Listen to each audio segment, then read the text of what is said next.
চলে এসেছি একটা নতুন ভিডিও নিয়ে। আর আজকে এখন যাকে নিয়ে কথা বলতে এসেছি সে হচ্ছে না দেন আমাদের ওয়াইটি স্বনামধন্য মদখোর মাতাল। তো মদখোর মাতাল তোমরা দেখেছো যে কালকে মারিয়ার কমিউনিটি পোস্ট, এবং আমরা সবাই জানতাম যে কালকে মৌচাকের যে ঢিলটা কালকে আমাদের মারিয়া মেরেছে, আজকে তার রিপারকেশন আমরা দেখতে পাবো। আমরা প্রত্যেকটা ক্রিয়েটার, ব্লগার এবং ভিউয়ার্সরা সেটা কিন্তু অবগত ছিল। যথারীতি মাতাল রানী মাতলামি করতে করতে আজকে কিন্তু উলঙ্গ মহিলা বসে পড়েছে সমালোচনা করতে মারিয়াকে নিয়ে। আমি ভেবে ভীষণভাবে, বিশ্বাস করুন আমি হাসি যখন দেখি আপাদ মস্তক একজন উলঙ্গ মহিলা যে নির্বস্ত্র হয়ে উলঙ্গ হয়ে ওয়াইটি দিয়ে হাঁটাচলা করে বেড়াচ্ছে, এবং প্রত্যেকটা মানুষ যে যেখান থেকে জুতো, লাথি, ঝাঁটা, গোবর মাখানো জল, ঘুটের মালা, ছেঁড়া চপ্পল, হ্যাঁ, তারপরে ওর নাম কি বলে, পেরেক লাগানো জুতো দিয়ে ফাটাফাট ওর মুখ চোখ ফাটিয়ে দিচ্ছে, তারপরেও সেই উলঙ্গ মহিলা উলঙ্গ হয়ে ওয়াইটির মাঝখানে ঘুরে বেড়াচ্ছে। আর তাকে তার সেই উলঙ্গতা দেখে সব থেকে বেশি যার ধিক্কার জানানো উচিত ছিল সেই বদা পাঠা অ্যাপ্রিসিয়েট করে বলছে, দারুণ লাগছে ল্যাংটা, তোমাকে দারুণ লাগছে, ফুটোটা আরও একটু বেশি করে ফাঁক করে তুমি ঘুরে বেড়াও। এইরম ধরনের নোংরা মেয়ে ছেলের কিচ্ছু হারানোর থাকে না। যে মহিলা যে বলে আম তার সঙ্গেই জাম, যেখানে রনে বনে জঙ্গলে, রনে বনে জলে জঙ্গলে যেখানেই বলবে আরে আমার ফুটো চাম, তো সঙ্গে সঙ্গে ফুটো নিয়ে হাজির হয়ে যাম। তাহলে এই ধরনের মহিলাদের কোনো কিছু হারানোর থাকে আগে সেটা বলুন তো? কোনো কিছু হারানোর থাকে না। তো এই মহিলার অবস্থা হয়েছে ঠিক তাই। দোকান কাটা নির্লজ্জ, বেহায়া, বজ্জাত, বেজন্মা, যার জন্মের ঠিক নেই, যার না আছে মা বাবার পারভারিশ, না আছে মায়ের চরিত্র, না আছে বাপের চরিত্র, না আছে বোনগুলোর চরিত্র, না আছে এই হারামির বাচ্চার চরিত্র, তাহলে সেখানে দাঁড়িয়ে কি নিয়ে ভয় করবে বলুন তো? মানুষ কিসের ভয় করে? আমরা একটা মানসিক জীব হিসাবে কিসের ভয় করি? সামাজিক মান সম্মানের ভয় করি। চরিত্রের ওপরে কেউ কালিমা লিপ্ত করতে যেন না পারে তার ওপরে ভয় করি। ভাই আমার চরিত্রে যেন কেউ কালিমা লিপ্ত না করে। সমাজে এমনভাবে চলবো যাতে দুটো মানুষ চরিত্র নিয়ে কথা না বলতে পারে, যাদের মান সম্মানের ভয় আছে তারা সেটা চিন্তা করে। কিন্তু যে মহিলা সকাল থেকে ফুটো বেচে তার রংরালিয়া মানায় আর সেই ফুটো বেচাটা সাহায্য করে, তারই মানে ঘরের পোষ্য পাঠা, সেখানে তার কি হারানোর থাকতে পারে? আর কি নিয়ে সে ভয় দেখতে পারে? সেই কারণেই বলছে আমাকে আর জ্বালাতে পারবি না, আমার ছাইকে আর জ্বালাতে পারবি না। কিন্তু ছাই উড়ে গিয়ে, জ্বলন্ত ছাই উড়ে গিয়ে তোদের মুখে চোখে পড়ে তোদের ক্ষতি হতে পারে, আমার কিছু হবে না, কারণ ওর কিছু হারাবার নেই। না হলে একই বাড়িতে ভাগনা এবং মামা দুজনের সঙ্গে একই বিছনায় একই চাদরের মধ্যে দুপুরে ভাগনা, রাত্রে মামার সঙ্গে সহবাস করতে পারে কোনো ভদ্রসভ্য পরিবারে, কোনো ভদ্রসভ্য ফ্যামিলিতে? এই ধরনের নোংরামি, এই ধরনের ধ্যাষ্টামি আপনারা দেখেছেন? তো সেখানে দাঁড়িয়ে ও মারিয়াকে থ্রেট দিতে বসেছে, কারণ মারিয়া কালকে ফস করেছে। মানুষ, আমরা মনি ঋষিদের কাছে শুনেছিলাম শ্রীরামকৃষ্ণদেবের একটা বাণীতে যে তোমাকে যদি কেউ আঘাত করে তুমি না মারো, কিন্তু তাকে ফোঁস করো। তুমি ফোঁস করো, ফোঁস যদি তুমি না করো তোমার আত্মরক্ষার্থে তোমার ফোঁস করতে হবে। একটা সাপের গল্প তোমরা সবাই জানো, যে এই সাপটাকে, হ্যাঁ, একজন ঋষিমণি যাওয়ার সময় সে সাপটা সবাইকে ভয় দেখাতো এবং সেখানকার লোকরা বসবাস করতে পারছিল না। তখন বলেছিল তুমি সবাইকে এরকম করো। তো সেই জায়গায় ওই সাপটা যখন আর কি মনি ঋষি বলেছে যে তুমি আর এরকম করো না, তা সাপ কি করেছে, ফোঁস করাও বন্ধ করে দিয়েছে। ফোঁস করাও বন্ধ করে দিয়েছে। নির্জীব প্রাণীর মতন সারাদিন পড়ে থাকে।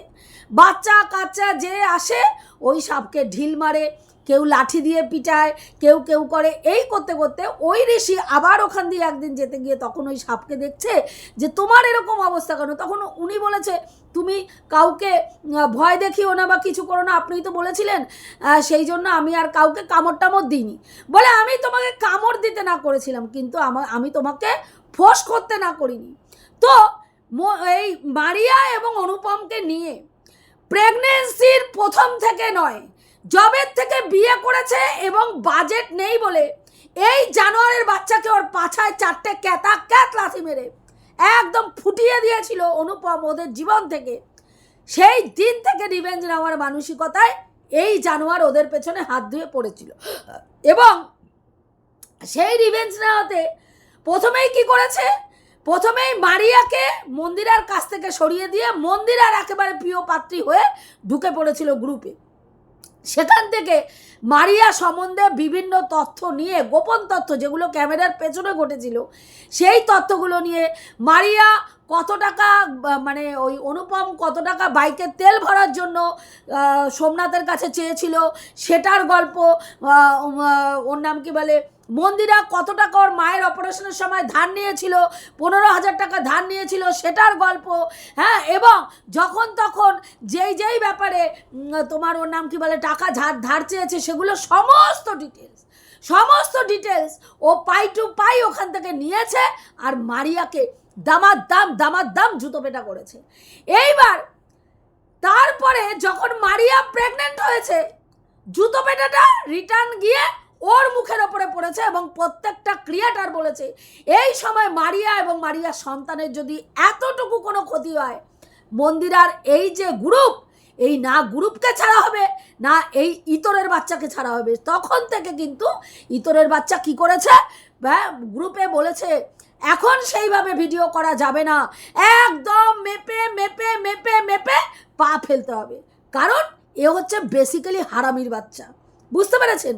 তো সেখানে দাঁড়িয়ে আজকে ও কি করছে, কালকে যেহেতু মারিয়া সতী সাবিত্রী, হ্যাঁ, এদের সঙ্গে তুলনা করেছে, হ্যাঁ, এবং মানে সম্মানের কথা বলেছে, হ্যাঁ, সেই কারণের জন্য আজকের ডেটেও বসে গেছে এটা বলতে যে তোদের মতন মানুষরা আমাকে সম্মান করবি, তোদের মতন মানুষরা যদি আমাকে সম্মান করে তাহলে কি করা হবে, সম্মানকে অসম্মান করা হবে। উড়ি আমার বাবারে, 12 ভাতারির আবার সম্মান, যে 12 ভাতারি জায়গায় জায়গায় ফুটো ভাগ করে মনোরঞ্জন করে পুরুষদের, তার আবার মান সম্মান, মানে শুনলেও হাসি পায় ভাই, শুনলেও হাসি পায়। মানে স্বামী যদি বউয়ের দেহ ব্যবসাতে লিপ্ত থাকে এবং স্বামী যদি বউকে দিয়ে দেহ ব্যবসা করাতে উৎসাহ প্রদান করে, তাহলে সেসব বউরা এইরকমভাবে সোশ্যাল মিডিয়ায় এসে মানে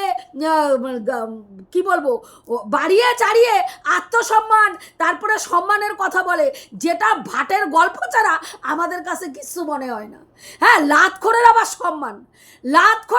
সম্মান, যে পুরো ওয়াইটিতে দোকান কেটে উলঙ্গ হয়ে ঘুরে বেড়াচ্ছে তার আবার সম্মান, সে আবার সম্মানের বড়াই করতে এসছে। ভাই, তোকে কে সম্মান দিতে যায়? মারিয়া সম্মান দেবে তবে তো তুই নিবি, তো আগের থেকেই বলছিস তোদের সম্মান আমি আশা করি না, তোকে তো সম্মান দেবেই না, তোকে না মারিয়া না মন্দিরা না কোনো সহ ক্রিয়েটার, হ্যাঁ, যেগুলো তোর তলাচাটা বাদ দিয়ে আর কেউ তোকে সম্মান তো দূরস্থ, তোর মুখে ওয়াকথু করতে পর্যন্ত ঘেন্না বোধ করে। কি বললাম? তোর মুখে ওয়াকথু করতে পর্যন্ত তারা ঘেন্না বোধ করে। হ্যাঁ, আজকে মারিয়া লাইভের ওর নাম কি বলে বিয়ের আগের ঘটনা নিয়ে তুই চলে এসছিস, যখন তুই গোপাল ভাঁড়ের কথা তুলে নিয়ে আসলি। কি গল্প তোর? না, গোপাল ভাঁড় এমন একজন মানুষ, মানে এক তো গোপাল ভাঁড়ের সঙ্গে তুলনা করতে গিয়ে গোপাল ভাঁড়কে তুই অপমান করলি, রীতিমতন অপমান করলি। হ্যাঁ, ওনার মতন গুণী মানুষের মানে অস্তিত্বকে বিলীন করে ছেড়ে দিয়েছিস তোর মতন ইতরের বাচ্চা নোংরা বেজন্মার সঙ্গে তুলনা করে। হ্যাঁ, তো গোপাল ভাঁড়কে সবাই ব্যবহার করে, গোপাল ভাঁড়ের বুদ্ধি সবাই নেয়, এবং যখনই সুযোগ বোঝে মন্ত্রী থেকে সন্ত্রী থেকে যারা যারা আছে ওই রাজসভায়, কৃষ্ণচন্দ্রের রাজসভায়, তারা সবাই কিন্তু হ্যাটা করে, ছোট দেখানোর চেষ্টা করে। এবং এদের কথায় অনেকবার এমনও হয়েছে রাজামশাই তাকে ওখান থেকে সরিয়ে দিয়েছে। এইবার ওই সরস্বতী পুজোর গল্প বললি, সরস্বতী পুজোর গল্প নিয়ে যে রাজামশাইকে বলেছে, মন্ত্রী বলেছে এবার রাজকোষের অবস্থা খারাপ, সরস্বতী পুজো হবে না। রাজামশাই বলেছে সরস্বতী পুজো হবে না। ওইদিকে কামার তো, এই কুমোর তো ঠাকুর বানিয়ে ফেলেছে, কিন্তু রাজামশাই সেখানে জানায়নি। এবার মন্ত্রী গিয়ে সেখানে বলেছে তোমাকে গোপাল জানায়নি যে মানে রাজসভায় এবছর সরস্বতী পুজো হবে না? কুমোর বলেছে না, আমাকে তো জানায়নি। তাহলে কুমোরের রাগ গিয়ে কার উপরে পড়েছে? ওর নাম কি বলে, গোপালের ওপরে পড়েছে। এবার গোপাল ভাঁড়ের যে বাচ্চাগুলো ছিল তাদেরকে উনি ওই মানে ওই কুমোর বলেছে, গোপাল ভাঁড়ের ওপরে রাগ করেছে সেটা বলেছে, এবং তারা বলেছে তোমরা গোপাল দাদুকে তুমি ভুল বোঝো না, গোপাল দাদু এরকম করতে পারে না। গোপাল দাদুকে গিয়ে যখন বলেছে যে গোপাল দাদু ওরা এই কুমোর তোমার ওপরে খুব রাগ করছে, তুমি নাকি সরস্বতী পুজো হবে না জানাওনি, তখন গোপাল ভাঁড় বলেছে যে আমাকে বাজে কথা বলছে কেন রে, আমি তো কারো তোমাকে বাজে কথা বলছে। তখন গোপাল ভাঁড় বলছে কে বাজে কথা বলছে, আমি তো কারো উপকার করিনি। তখন পুটি বলছে কেন দাদু, উপকার করলে কি কেউ বাজে কথা বলে? বলছে হ্যাঁ। পুটি বলছে যে কেন দাদু, মানে উপকার করলে কি কেউ বাজে কথা বলে? বা তখন বলছে যে গোপাল ভাঁড় বলছে হ্যাঁ, উপকার যদি তুমি কারো করো তাহলে সে সবার আগে তোমার বদনাম করবে। হ্যাঁ, সেইটা শুনে ওর মনে হলো যে ও উপকারী, এত বড় একজন উপকারী বন্ধু মারুকে একদম, মারুর যখন বিপদ, মানে মারুর যখন সম্পর্ক নষ্ট হয়ে গেছে তখন ও কাঁদ দিয়েছে। মন্দিরাকে যখন পুরো ওয়াইটি ছিছি থুতু করেছে, মন্দিরাকে কাঁদ দিয়েছে। হ্যাঁ, দিয়ে ও উপকার করেছে, এবং তার পরিবর্তে কি করেছে, সেই উপকারের পরিবর্তে কি করেছে, ভিউজ আর লাখ লাখ টাকা ইনকাম করেছে। আরে ধান্দাবাজিটা বল, তুই উপকারের পেছনে যে তোর ধান্দাবাজির গল্পটা, সেই ধান্দাবাজির গল্পটা বল। ধান্দাবাজি দিয়ে কারো উপকার হয় না। কি বললাম? ধান্দাবাজি ক্রিয়েট করে, ধান্দাবাজি নিজের বজায় রেখে কারো উপকার হয় না। তুই গেছিলিস ওদেরকে উপকার করতে নয়, নিজের স্বার্থ সিদ্ধি করতে। ওটাকে উপকার করা বলে না, ওটাকে স্বার্থ সিদ্ধি করা বলে। আজকে মারিয়াকে তুই বলছিস যে মারিয়া যখন সম্পর্ক নষ্ট হয়ে গেছিল, বিভিন্ন ছেলে, কোনো ছেলে বাদ বিচার করেনি, যাকে পেরেছে তার সঙ্গেই ফোনে গল্প করেছে। ভাই, এটা বিয়ের আগে মানে ছেলে মেয়েরা যখন কোনো সম্পর্ক ভেঙে যায় তখন তাদের মনের অবস্থা অত্যন্ত সেন্সিটিভ থাকে। সেই জায়গায় তখন একটা কারো সঙ্গে একটু কথা বলতে চায়, মনে হয় যে কারো সঙ্গে যদি কথা বলে একটু কোনো মনটা হালকা হয়। সেই সময় অনেকেই আছে সম্পর্ক ভেঙে গেলে হ্যাঁ কারো না কারোর সঙ্গে ফোনে কথা বলে। তার মানে কি, ফোনে কথা বললো মানে তার চরিত্র খারাপ হয়ে গেল? তার চরিত্র খারাপ হয়ে, ভাই ফোনে কথা বলেছে, ডেটিংয়ে যায়নি, ফোনে কথা বলেছে, তার সঙ্গে ফুলসজ্জা মারায়নি।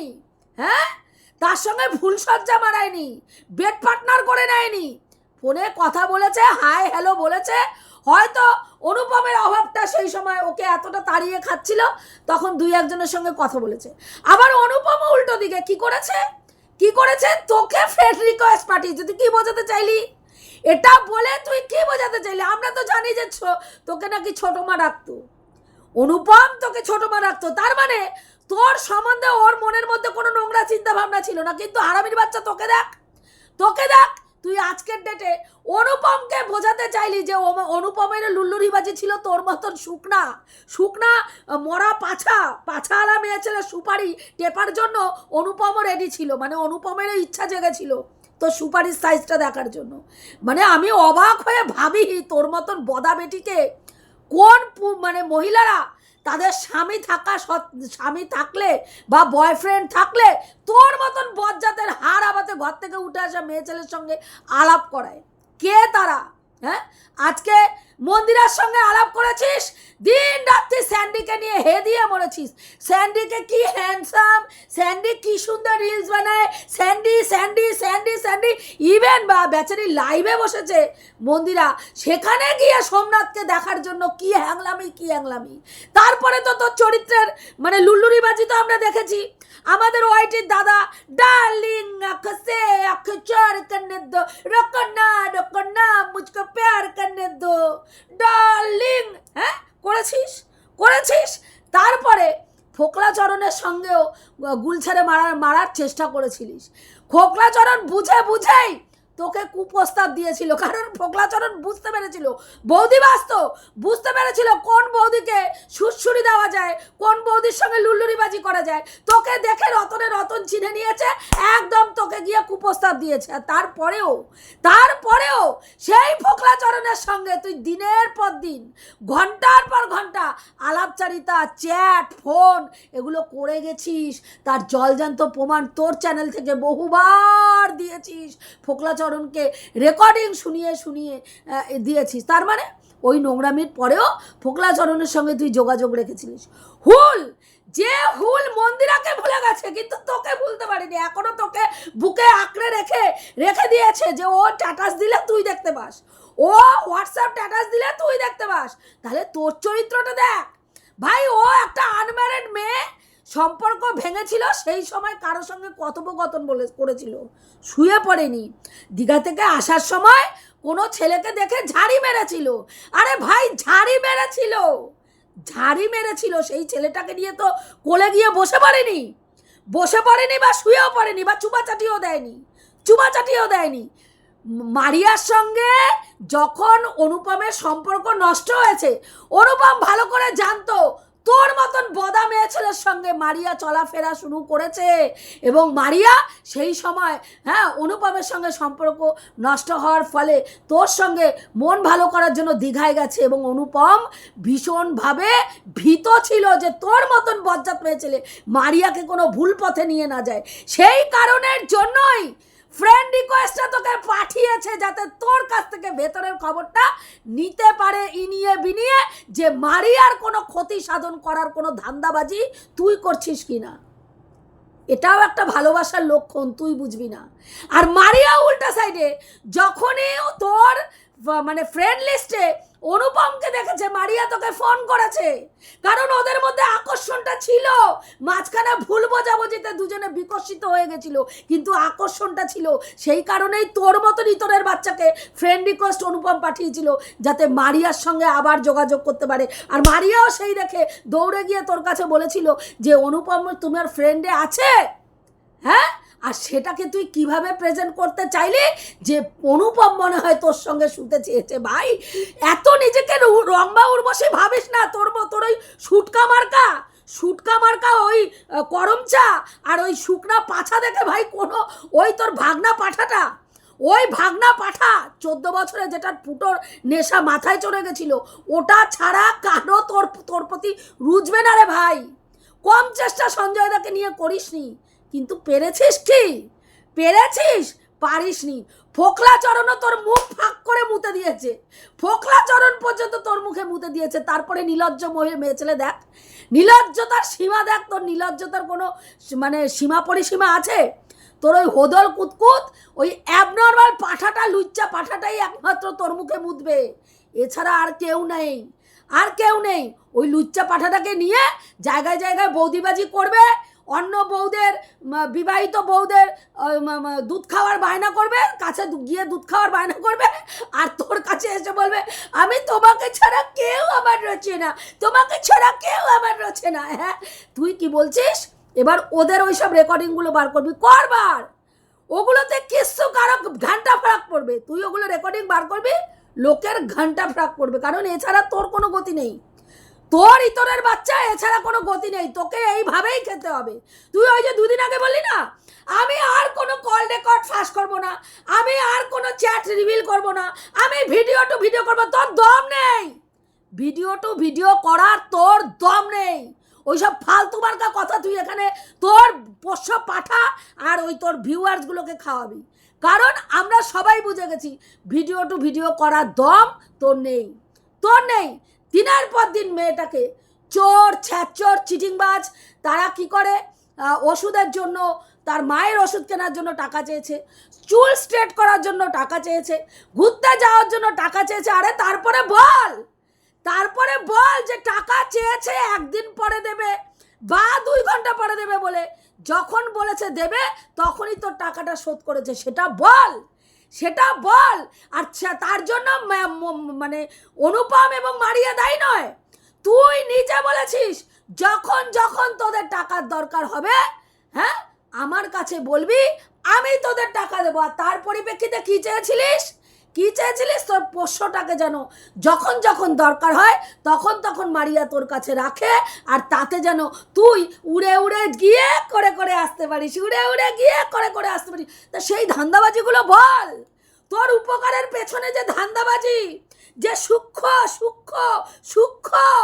নোংরামিগুলো লুকিয়েছিল সেগুলো বল। সেগুলো তো সবাই বুঝে গেছে। সেই কারণে আর যখন মারিয়া আর অনুপম নতুন বিয়ের পরে ভাড়া বাড়িতে রয়েছে আর তোর পোষ্যকে রাখতে চায়নি, তখন তোর পেছন পেটে হাতে চলে এসছে যে ভাই আমাকে আমি ওদের সাহায্য করেছি, কারণে অকারণে যখন টাকা চেয়েছে দিয়েছি, আর আমার পোষ্যকে রাখলো না, নে ভাই এবার কি করব, ওদের পেছনে লেগে গিয়ে ওদের হাড়ি ভেঙে ওদের পুরো চ্যানেলটাকে বসিয়ে দেবো, না থাকবে বাস, না বাজবে বাঁশুরি, ইনকামই বন্ধ করে দেবো। চেষ্টা করেছিলিস। হ্যাঁ, শুধু তাই নয়, দিনের পর দিন মন্দিরাকে ছোট চ্যানেলগুলোকে স্ট্রাইক মারার জন্য উত্তক্ত করে গেছিস, সঞ্জয় দার বিরুদ্ধে কেস করার জন্য উত্তক্ত করে গেছিস। আর সঞ্জয় দাকে কি বলেছিস? পাক্কা ড্যাশ চো। আরে তুই মনে হয় তোর বাবার সঙ্গে ওই কাজ করিস। হ্যাঁ, বাপ তো একটা লুচ্চা পাঠা, বাপ পুরো দমে একটা লুচ্চা পাঠাতে, সেই বাপের সঙ্গে এরকম করিস নাকি? চটি গল্পের পুরো একেবারে ক্যারেক্টারগুলো তো মুখস্থ করে ফেলেছিস একদম। যেই বয়সে মানুষ পড়াশোনা করে সেই বয়সে তুই চটি গল্প রচনা করেছিস। মায়ের সঙ্গে ছেলেকে, ছেলের সঙ্গে মাকে, মেয়ের সঙ্গে বাবাকে, ভাসুরের সঙ্গে ভাইয়ের বউকে, দেওরের সঙ্গে বৌদিকে, এই যে কনসেপ্টটা সুন্দর তৈরি করেছিস, একদম মুখস্থ করে ফেলেছিস। কার সঙ্গে কাকে লাগাতে হবে, শোয়াতে হবে, এগুলো করে গেছিস। সেই কারণের জন্যই অনুপম কি কারণে তোর সঙ্গে যোগাযোগ করেছিল সেটাই তুই ধরতে পারিসনি। অনুপমের টার্গেট তুই ছিলিস না, তোর ওই মরা পাছা ছিল না। হ্যাঁ, তোর ওই সুপারির দিকে অনুপম আকৃষ্ট হয়নি। তুই এই ভুল ধারণায় থাকিস না যে মারিয়ার থেকে আকৃষ্টের দৃষ্টি সরিয়ে তোর শুকনো পাছায় কেউ আকৃষ্ট হতে পারে।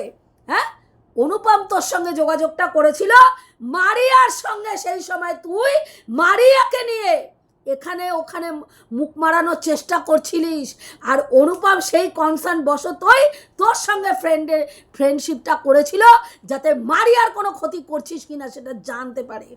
কিন্তু হারামির বাচ্চা, তোর সেই বোধগম্য অর্থ জায়গায় নেই, তোর সেই মনটাই তো নেই। হ্যাঁ, হারাবাতে ঘর থেকে উঠে আসা নির্লজ্জ, বেহায়া, চরিত্রহীন লম্পট মেয়ে ছেলে, সে আবার এখানে সতী সাধ্যির গল্প দিতে এসছে, জুতাখোর একটা। হ্যাঁ, তো যাই হোক, এইটুকুই বলার ছিল বন্ধুরা। যেই কথাগুলো বললাম ঠিক বললাম না ভুল বললাম অতি অবশ্যই কমেন্ট করে জানিও। রাখছি, দেখা হবে নেক্সট ভিডিওতে। প্রত্যেকে ভালো থেকো, তনুশ্রীদির পাশে থেকো। আর তোমরা সবাই প্রত্যেকে আমি যে কথাগুলো বললাম সেটা ঠিক বলেছি কিনা একদম কমেন্ট করে আমাকে তোমরা জানাবে।